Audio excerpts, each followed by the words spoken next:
Welcome to Learn to Live Stress-Free.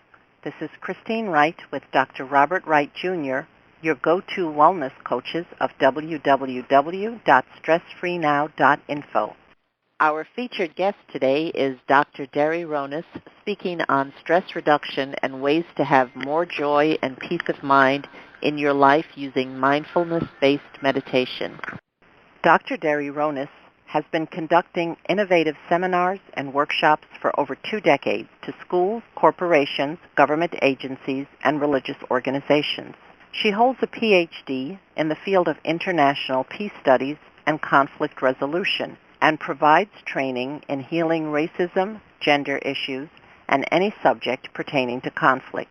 Her pioneering work has led to transformation in mediation in education, families and corporations, and in domestic violence prevention. Through her talks, tapes, and books, Dr. Ronis has afforded many people the practical tools for choosing to create positive change and healthy relationships in their everyday lives. She has had careers as an adjunct university professor, a United States postal redress mediator, a Florida State certified family and county mediator, an author, lecturer, and private practice in counseling and corporate mediation. In addition, she was a visiting Rotary Scholar Professor in Belize at Glenn University. Dr. Deri's area of expertise include alternative dispute resolution, conflict resolution, development, education, organizational development, and peace building. She continues to be involved in advocacy, program design, training, and intervention. Audience, welcome. Deri, hello. We're glad to have you back on the show. Oh, it's delightful to be with the two of you. It's almost like imagining that you're sitting in your living room. Yes, Deri, that's great, and that's how we feel. Audience, you are in for a treat. Deri, in a recent blog post, you wrote that mindfulness-based meditation, also known as MBSR, has become the new buzzword. Can you tell our audience how it came to be a trending concept and why people should care and want to learn more about it? Absolutely. Last February in 2014, Time Magazine published a whole article in their Time Magazine on mindfulness-based stress reduction. And the reason that I think it got so much attention is simply because of the amount of people that are getting sick due to stress-related illnesses. And so I think if people want to find out about how to handle stress in their life, because stress is really a response, as Dr. Hans Selye taught many years ago. There's distress and there's eustress, which is E-U-S-T-R-E-S-S, which is positive stress. In other words, for happy events in one's life, going on a trip, getting married, buying a house, selling a house, things of that nature. So I think more and more people, because of the time that we live in, certainly that word time is operative, meaning that while we have the internet and cell phones to make life easier, they've also created more stress in terms of more to-do list on our plate, so to speak, in addition to the other things that we have to do with our daily lives. So I think that more and more people are looking for ways to want to know how to decrease the stress in their life, whether they're working an 8-hour job, whether they have children, whether they're growing old, whatever issue is being presented to them in their life, more and more people want to know how to be able to be calm no matter what's going on. Very true. I think this is, especially in this age of instant and pervasive media, that we're just constantly being bombarded with stimuli of what's happening someplace or what we have to be doing. So it's as if we're almost always on. So having a way to relieve that is definitely valuable. Deri, on your blog, you wrote that you want to live the way you want to be treated, with the qualities of dignity, kindness, and respect. Your statement syncs well with my own view. I just really would love to see a world that's kind all the time. Can you tell our audience how you put that concept into practice in your daily life? Absolutely. It has to do with people on the road. I'll give you an example. I've moved to the west coast of Florida 7 years ago, and the people here are a lot kinder, I'd like to say, usually because they're from the Midwest. So they would let people in front of them, driving, and it was not like a cutthroat kind of a society. Well, there have been more people that have been moving here from other big cities in the Northeast, although I'm a native New Yorker, but I left many years ago. The point is, though, one day I was driving, and there was a guy who passed me, and, I don't do speeding anymore because I don't want to get speeding tickets. And he gave me the finger. So he raced to the red light, and when I got there, I was making a left turn. He was going straight, and he looked over at me as he gave me the finger, and I smiled and waved at him. So that's a perfect example. But on a more practical note, it's even when I go food shopping. How are you doing today? Making conversation perhaps with the person next to me.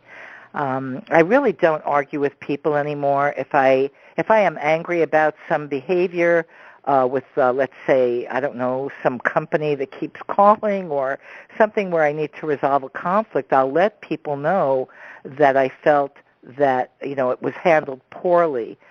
For example, we have a theater here where you can buy tickets, and I went to see a show once, and after they mentioned that you could get some kind of a deal if you sign up.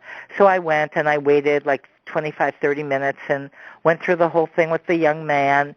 And then when he went to go do the ticket purchase, he said, well, I can't do that. It needs to be a certain way. It was on the computer. And the other gentleman was too busy to show him.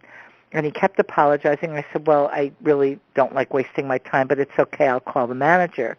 And I did, and I just said it would really be important that these people get training because not only did you lose a ticket sale, I'm not going to come back and subject myself to that, but these people have to know how to, work a computer that will, be able to do what it is that the person's asking.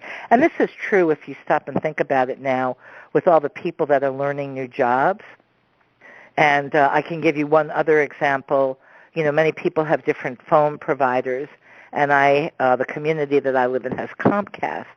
And so I had called them and asked them if they had a special program for overseas calls, not, in the U.S., but outside of the United States. And she said, oh, yes, we have a program for X amount of dollars for X amount of minutes, and it calls, every single country. Well, when I got my bill, it was like 5 times what I was told it was going to be. And I'm like, oh, my God. Surprise. So, of course, you call up and you get someone in India or Thailand or the Philippines, and they're nice. It's a global community, and they try to do the best they can. Or maybe you get someone in the States and you get their name, and they say, we're going to take care of it. And 3 months later, it still hasn't been resolved.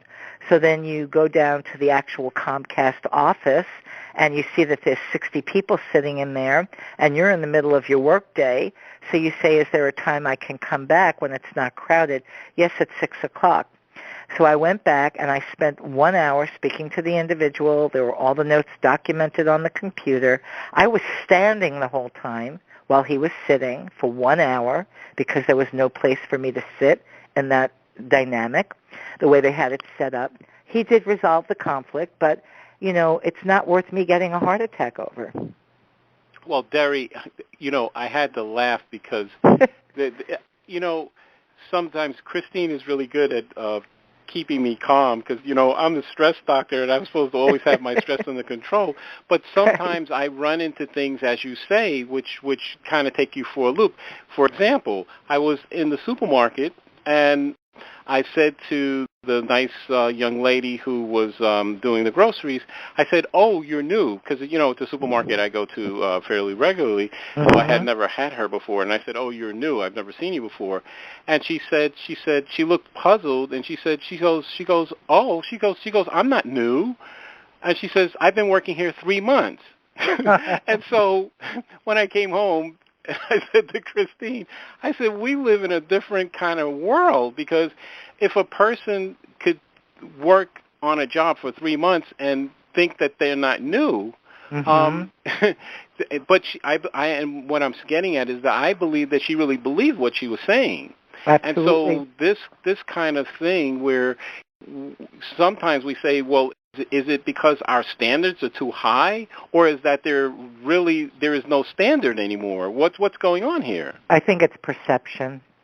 but it's not a standard. I think it's her definition of new is different than your definition. Okay, but I think 30 years ago, if a person, if you walked in some place and they said, "Oh, I've been here 3 months," they go, "I'm new." Exactly. That's but what I mean. But our perception of time has changed okay. too. Just look at the internet and people saying, "Well, hold on, my computer's working slowly," and I'm saying, "No, it's just being a computer." I mean, the computer has changed everything in terms of our definition of time, and we expect things instantaneously. Immediate gratification, or everyone should know what they're doing. I mean, the world never operated that way to begin with. Well, I will just say this for the record. A 3-month-old computer is not old. Right. I think that Bob is having a lot of fun here.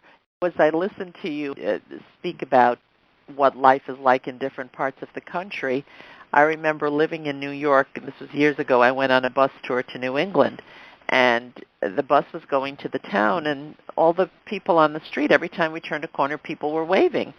And everyone on the bus, we started to look at each other, and we were smiling and said, "Oh, my gosh, everyone knows this bus driver." So we finally commented to the bus driver. He said, "I don't know anybody here." But they were just friendly. So coming from the city, people just don't usually wave and smile. But to have right. that sensibility was so wonderful. We just assumed, well, they had to know you to wave and smile at you. Yeah, that's like the same concept of if you say hello to someone and they don't know you and they say, "Do I know you?" You go, "No, I'm just being friendly." Exactly. So, to come with that type of open hand and open heart, it's a wonderful experience in the world. Deri, based on your clinical and lived experience, what are the key practices that allow individuals you've counseled to be able to let go of past turmoil? And this I find, in myself I have to guard against, and, my clients to blame others for their problem. It's so much easier. It's because of you that my life is wrong, and this, right. This is the beginning of conflict. Well, that's the billion-dollar question. So I have a wonderful little gift from a friend of mine that hangs on my refrigerator. And what does it say? It says, "Let go or be dragged." So I mean, a lot of us hold on and are dragged. That does say it. That's a different type of serenity prayer. Exactly. Because think about it. We are creatures of habit. A lot of people fear change, and the idea is that if something's not working, it's usually your ego that wants to hold on to make things a certain way or the way it was, whether you've lost a job, lost a mate, had a car accident, whatever the trauma might be. And then the idea is that everyone's life changes. Nothing is predictable anymore. Nothing is certain. And so, what I've helped people to do is help themselves to learn to go with the flow and try to let go of the things they have no control over, because, you either go kicking and screaming or you finally surrender and you say, "Okay, I give up. I've done everything I can to get this job. I've done everything I can to make this relationship work." You do the best you can. And, when my dad was alive, he very simply put it, "Do your best and let God do the rest." Now, for people who don't believe in that, they could say, "Do your best, let the universe do the rest." In other words, we are not in control of anything but our thinking about what happens. Well, Deri, I just have to say as an aside here that I disagree with you vehemently, and here's what I mean. I mean, you said that nothing is certain. I say that uncertainty is certain. Exactly. That's the only thing. Right. What is the old thing about change? The only thing is death and taxes. That's consistent. On that note, listeners, we'll be back in a moment on Learn to Live Stress-Free with our featured guest, Dr. Deri Ronis. Hi, I'm Dr. Robert Wright, Jr., the Stress Relief Doctor, co-host of the Learn to Live Stress-Free podcast series. I'm an author, speaker, and stress management wellness coach. My published study is the first to show the connection between stress reduction, grief recovery, nitric oxide spiking, and the relaxation response. And my practical application of this knowledge helps you relieve the stresses of everyday life. I have the tools to dissolve your pain points quickly and effectively. Email me to find out how you can start to feel better now at stressfreenow.info/contact. That's stressfreenow.info/contact. Have you been procrastinating about completing an important project or pursuing a treasured dream? Christine Wright specializes in helping her coaching clients to lay out clear, elegant strategies. She shows you how to quickly build your confidence to uncover and eliminate your habitual patterns of resistance and self-sabotage. Christine helps you discover those meaningful insights that will get you to do what works so you can celebrate your successes. Go to stressfreenow.info/contact to let Christine know that you're ready to live your ideal life now. Again, that's stressfreenow.info/contact. Welcome back to Learn to Live Stress-Free as Dr. Bob and I continue our conversation with Dr. Deri Ronis on Learn to Live Stress-Free. Well, Deri, there are 2 points that I just want to make quickly. One is that I would settle for, since this issue that you've raised is so large and so global, I would settle for just people being kind to each other in the family context. That if you could just get along with your internal and external family members, that to me that would be incredible. That would be huge. Amazing thing. And then the other thing that I wanted to say when you were talking was the order of magnitude of change because you mentioned technology was when Christine asked you the question, you didn't say what would have been said before was that was the $64,000 question. You said that's the $1 billion question. So that is how the order of magnitude of difference that in my mind I said, instead of saying 64,000, it's $1 billion. Right? That's how much it's increased exponentially. Right, and so it's light speed. And then unfortunately, as all the research is actually showing, is that while technology is increasing exponentially and logarithmically, the human nervous system and brain systems, et cetera, unfortunately not evolving as fast as, nowhere near as fast. Depending on your perspective, they're devolving. So let me ask you this, because you are an authority in this area. I have to tell you, Deri, since we have come in contact with you and being introduced to you, I have loved reading your blog because, it's so rich and deep and you have a lot of meat there. And so in one of your recent blog posts, you indicated that mediation and meditation share similarities, especially the notion of self-regulation. I remember when I read that, I said, that's right. I sometimes could almost misspell one or the other because one has a T and the other doesn't. Exactly. So the thing is, I'm quite sure our audience would find what you have to say there of interest. So can you just elaborate briefly on how mediation and meditation are similar conceptually and in practice, and where and how those 2 concepts diverge? Okay, so to try to answer it very simply, when you made the statement a moment ago about you would give, to just have families get along, internal, external families. Well, we have to take it back a step further to the war within a human being themselves and their own inner emotional state. So if a person is not at peace with themselves or suffers from a mental disorder or a chemical disorder, they need to find out what to do in terms of the right foods to eat, medication, meditation, whatever will work for them to bring them into a state of balance. Many people don't have that option. I mean, we're finding out a lot more now about the human brain and things that we haven't known for many years just because of technology and science. So, to answer that question then, the self-regulation comes into the idea of looking at anger as a gift, which is what Dr. Elise Boulding taught me, who was a Quaker with her husband, Dr. Kenneth Boulding. She wrote a really wonderful book called The Darker Side of History. She was one of my mentors, and one of the things she taught is anger is a gift. It lets me know something needs to be changed.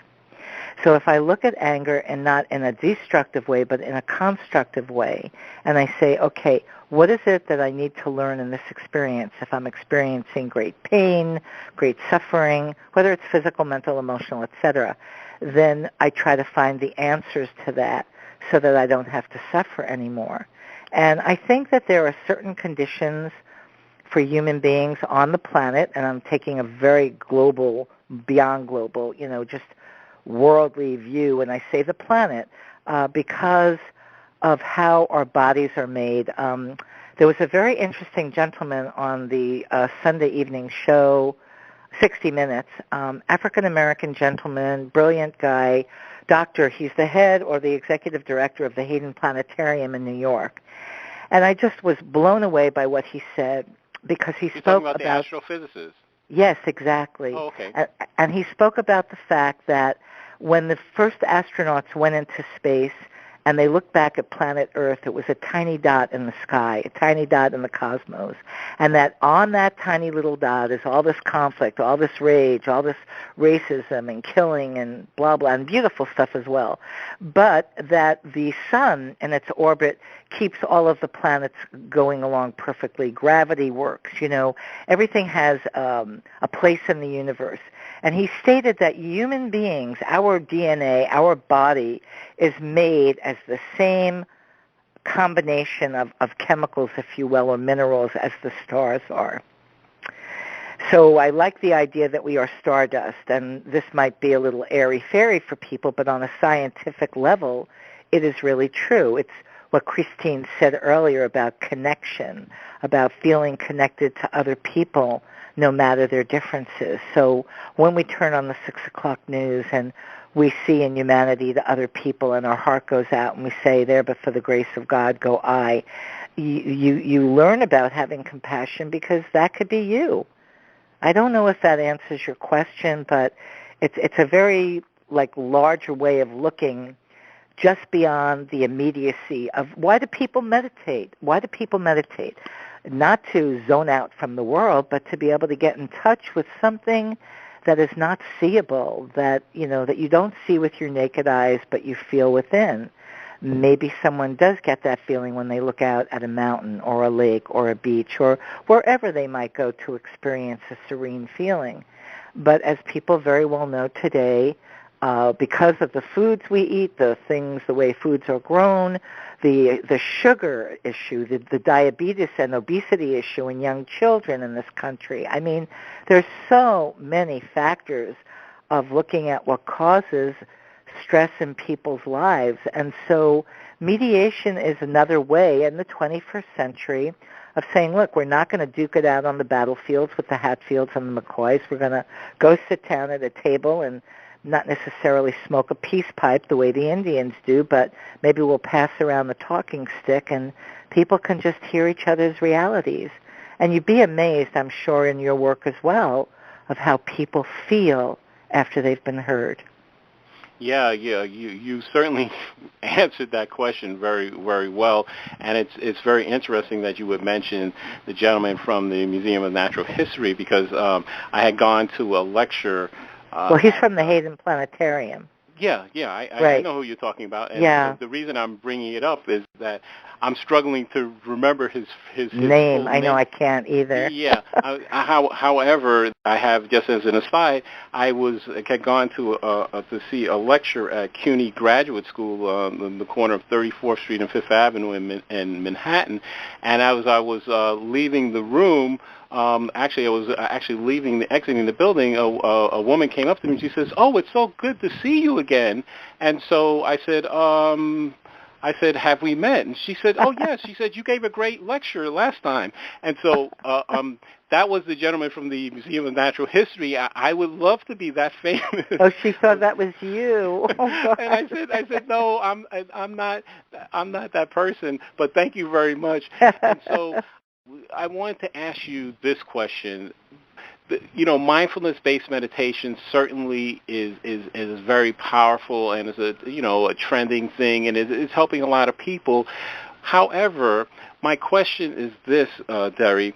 In your experience, what about the average person that they're tied to their victimhood. You know, we're talking about being in the present moment of now, and they've got this identity that's tied to something that may have happened to them or is currently going on, and that they identify with that strongly. Do you see a way how mindfulness-based meditation could help that?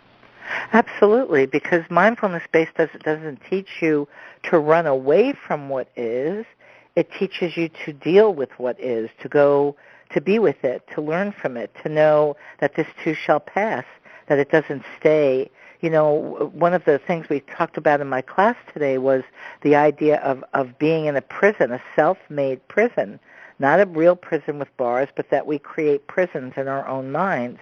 So for people who don't know, you know, what is the wake-up call that someone gets? There's a time in everyone's life, maybe they lose a friend or maybe something happens that was unexpected, where they either have two responses. One is they don't want to be here anymore and they try to medicate their pain and or kill themselves. And the other is they want to learn that there is no answer, that this is just how it is on planet Earth. And that's what I love about mindfulness-based meditation. It doesn't teach a person to run away from what's going on.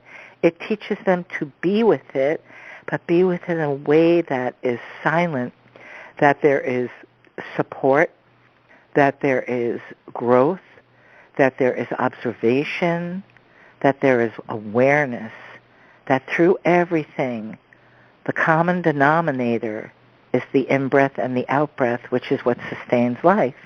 Because as soon as our breath is gone, we're not here anymore. We're on the other side, so to speak. So by learning to be able to still ourselves and be at peace with our thoughts, no matter what is going on, and watching them, observing them, and not running from them, and saying, okay, this is what is going on now. This too shall pass. What is this experience teaching me? That is so beautiful, the way that you did that, Deri, because I felt that I feel so much more relaxed just listening to your voice. You slowed down the pace of your voice, and I imagine our listeners will have the same experience. Like, I'm ready to close my eyes, and because the way you started talking was so soothing. And so one of the key things that came into my mind when you were talking was when you said a person, of course, if they live long enough, they will have some defining event that will happen to them that will be a game changer. Alan Combs wrote a book. The dragon doesn't live here anymore. Well, actually, I was thinking of his book, Radiance of Being. And in his book, Radiance of Being, he has, I think on page 51, he mentions this concept of what he terms as catastrophic bifurcation, and that is the point where something happens to you in your life, like a car accident, or as you said, something tragic happens, usually, or the person has an epiphany, you know, a burning bush type of experience, where life, it's a before and after situation. And so what I was thinking about is that in your blog, you actually say that you talk about how mindfulness-based meditation changes the way people pay attention, and also it changes their awareness. Can you just, and then I was startled when you said this, that when they change their awareness, they have to learn how to free themselves from their past learning of facts and beliefs. And I know in my own case, during my journey, so many things that I thought were facts in the past, I had to unlearn. Absolutely. And so have you seen that with clients and in your own life? Oh, 100%. Yes, we have to be willing to be like an open book. We have to unlearn what we learned that may no longer be true or work for us. And, you know, there's two things I'd like to share with our listeners. One is a beautiful short poem by Rumi called The Guest House. Do you both know it? No. Okay, so I'm just going to recite it. It's very short, but it says everything, and I think this also will answer the question that you asked. This being human is a guest house, every morning a new arrival, a joy, a depression, a meanness. Some momentary awareness comes as an unexpected visitor. Welcome and entertain them all, even if they're a crowd of sorrows who violently sweep your house empty of its furniture. Still, treat each guest honorably. He may be clearing you out for some new delight. The dark thought, the shame, the malice, meet them at the door laughing and invite them in. Be grateful for whoever comes, because each has been sent as a guide from beyond. Mm-hmm. Okay, great. Well, Deri, I want to thank you for that, and I want to thank you for being our featured guest today and for today's interview. I am grateful for the opportunity, and thank you for allowing me to share all of this. It was a great reminder. Very definitely, and it was something possibly new to many of our listeners. Deri, could you tell our audience how they can contact you? Absolutely. I'll just very simply go to 3 W's and a dot, drderi.com. My email is on there, my phone number is on there, and that's the best way of reaching me. So I do workshops everywhere, so if people need me to travel to their location, I'm available for that as well. Okay, wonderful. So listeners, if you would like to get in touch with Dr. Deri or perhaps attend one of her workshops, contact her at www.drderi.com, drderi.com. Thank you, Deri. We really appreciate your being with us again today. Thank you so much. Yes, Deri, what final thoughts or key idea would you like our audience to take away from today's broadcast? To treat each other with dignity, kindness, and respect, and oneself. Treat yourself with dignity, kindness, and respect as well. Well, as my 8th grade Spanish teacher might say, en punto. Exactly, on point. Thank you so much, Deri, for your interview today. And it's amazing to me how, these conversations, as you say, it feels like we're in the living room and, we're going back in time, forward in time, and in the present moment. So I want to thank our listeners for listening, wherever you are and whatever time zone you're in right now. We appreciate your presence and trust that you'll benefit in some way from the information delivered during today's show. We welcome and look forward to receiving your comments about our show. Please let us know if there are additional topics you'd like us to cover or a guest you enjoyed whom you'd like us to invite back. Please contact us through our website with your feedback and suggestions. Remember, listeners, if you'd like to experience the same benefits our coaching clients get with us, including learning how to get more results in your day and easy ways to dissolve your chronic pain, stress, and anxiety, then give us a call at 954-900-2179. That's 954-900-2179. For Christine Wright, this is Dr. Robert Wright, Jr. of www.stressfreenow.info. Until next time, be safe and be well.